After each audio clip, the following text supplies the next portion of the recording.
Podemos afirmar, depois da conversa de hoje, que o ordenamento das cidades deve estar mais ligado às questões de integração social?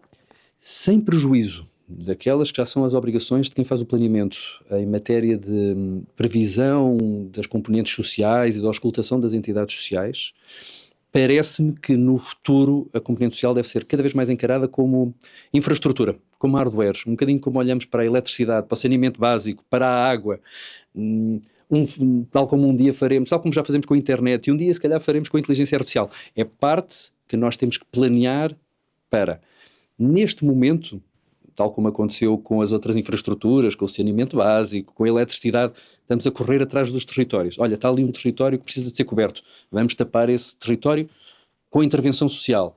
O ideal, no futuro, em novas áreas de urbanização ou em territórios que estejam em reabilitação, é planear a montante essa capacidade de projeção de função social para aquele território. E, portanto, na mesma lógica, tal como estamos a pôr a internet, a água, temos que pôr aqui uma rede, como quer que ela se manifeste, e pode-se manifestar de formas diferentes em territórios diferentes, pode manifestar-se em acessibilidades, pode manifestar-se em equipamentos de índole social, tudo depende da natureza daquele território, tal como acontece com as outras infraestruturas, só mesmo para levar esta lógica, este desenho até às últimas instâncias, tal como há territórios que precisam de determinado nível de abastecimento de eletricidade ou determinado nível de abastecimento de água, há outros que precisam de determinado nível e tipologia de intervenção social. Daqui para a frente, o que deve cada vez mais ser feito, e porque o normativo e o quadro do planeamento o prevê e o permite, é fazer este desenho na mesma lógica. É o que é que faz falta aqui neste território em matéria de infraestrutura e depois, por cima do hardware, quem é que vamos pôr a operar o software? Quais é que são as entidades que têm a capacidade de utilizar esta rede para executar o apoio social? Portanto, sim, ainda não o suficiente. Como eu dizia há pouco, há municípios que estão em níveis diferentes também de maturidade e de capacidade de acionar esta intervenção social no território, mas parece-me que, doravante, é algo que conseguirá ser feito de forma muito mais estruturante e inteligente, porque os municípios também já perceberam, enquanto vão respondendo, os municípios cada vez respondem a mais necessidades, cada vez vão aceitando mais competências, há algumas que devem passar para os agentes de base territorial, têm que lhes ser dadas condições. Esta rede é também uma das condições que têm de ser dadas aos agentes para que eles operem então como software sobre este hardware que está disperso, de novo, tanto em sede de planeamento de novas áreas de cidade, como em reabilitação de áreas que já estão consolidadas, mas onde a intervenção social é necessária.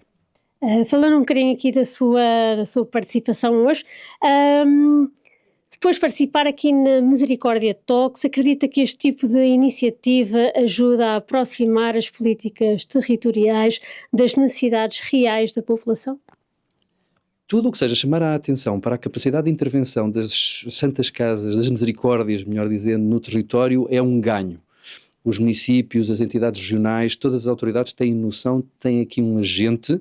Muitas vezes falta-lhes o salto entre a percepção da existência deste agente e dar-lhe um papel mais estratégico e consequente. Isto para dizer que, em momentos de aperto, os municípios sabem que têm as misericórdias para resolver o problema no imediato.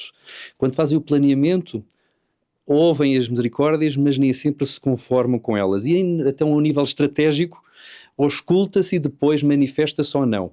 Tudo o que seja explicar, detalhar e convencer de que eles estão lá e que devem estar num plano mais permanente, e por isso é que eu mencionei também no início a delegação de competências. A delegação de competências é um exercício de contratualização permanente em que dá condições a uma misericórdia para, num horizonte temporal definido, dizer: vocês vão fazer isto neste território com estas condições, para não haver sempre esta oscilação permanente do temos um problema, vamos pedir à Santa Casa, precisamos de acolher alguém, vamos pedir à Santa Casa. A estabilidade é muito importante na ótica das Santas Casas, das misericórdias, melhor dizendo, até por uma questão de financiamento, capacidade de projetar a sua intervenção. Não há nada pior do que ir para um território e ter uma intervenção limitada, é ter essa intervenção e depois de repente ela desaparecer por falta de financiamento. Acho que aí o problema ainda se torna mais grave. Então, esta certeza, esta capacidade de contratualizar é determinante. Como fazer? Porque os municípios, os autarcas, são sensíveis à existência das misericórdias e às suas necessidades, mas quanto mais estes momentos existirem, quanto mais houver uma percepção pública desta necessidade, mais sensível será o autarca à necessidade de fechar esta laçada, esta ponta do nó que às vezes fica um bocadinho solta, que é, então e o amanhã da intervenção no território? Portanto, às vezes a voz tem que falar um bocadinho mais alto para que se faça ouvir e tem que ser repetida para que se faça ouvir, e as populações também têm aqui um papel importante, que é pressionar o autarca, que é sensível, mas não seja de 4 em 4 anos, a dizer: ops, a misericórdia é fundamental neste território, deixa-me cá agarrar a misericórdia para ela fazer aquilo que eu não consigo fazer.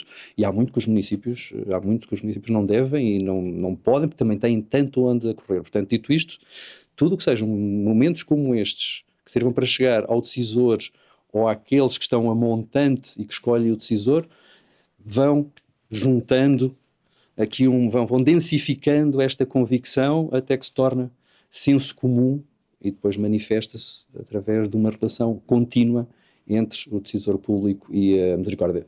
Para trazer isto, se eu pudesse só dizer uma palavra, é previsibilidade. As misericórdias precisam de previsibilidade em matéria de financiamento, porque é a partir daí que podem parametrizar a sua intervenção no território, e as pessoas que beneficiam da sua ação também têm a previsibilidade desta intervenção. Sob pena de, lá está, pior do que não haver é ele desaparecer depois de começar a acontecer. Portanto, sim, definitivamente, quantas mais, melhor, e que se façam mais.